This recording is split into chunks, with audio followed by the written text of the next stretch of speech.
Imagine for a moment the most powerful empire in the world demands you hand over your single most prized possession. In the deserts of classical Arabia, an individual standing alone was a death sentence. Survival depended entirely on the collective strength of a tribe and the depth of its alliances.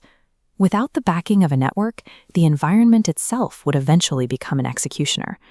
To build these networks, they relied on jawd, a level of uncompromising generosity that functioned as a hard currency. Hospitality served as the primary medium of exchange for protection and loyalty. Those who hoarded their wealth found themselves isolated.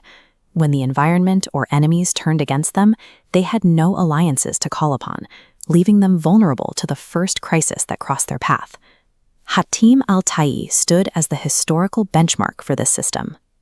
He was the most famous practitioner of al-ajwad, the generous ones, a man who understood that a reputation for giving was the only asset that truly mattered. But Hatem possessed one specific thing that truly tested the absolute limits of this code: a legendary Arabian stallion. Its speed and lineage were so exceptional that its fame reached across the ancient world.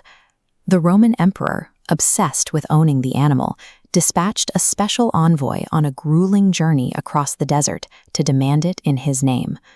For Hatem, this horse was his ultimate material leverage. It was the one treasure that common logic suggested he should never surrender. As the envoy traveled, a brutal winter storm gripped the desert. Temperatures dropped into the negatives, turning the open sands into a lethal, freezing expanse. Near total exhaustion, the Roman envoy finally reached Hatem's camp in the middle of the night and collapsed at the threshold of his tent. The law of the desert was absolute. A guest must be sheltered and fed immediately. This was a sacred obligation that took precedence over all other business. But Hatem was facing a physical impossibility. The severe winter had depleted his supplies. There were no sheep or camels left to slaughter for a meal. Hatem was trapped between two extremes. He could allow a stranger to starve in his home or find a way to honor a code that had no remaining material resources to support it. Without telling the guest of the shortage, Hatem left the tent and stepped back out into the freezing storm. A short time later, a roaring fire illuminated the camp.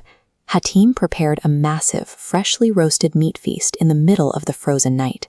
Inside the tent, the envoy was met with sudden warmth and an incredible abundance of food, a stark contrast to the lethal blizzard just inches away. Hatem served the stranger himself, maintaining the absolute humility required by the laws of hospitality.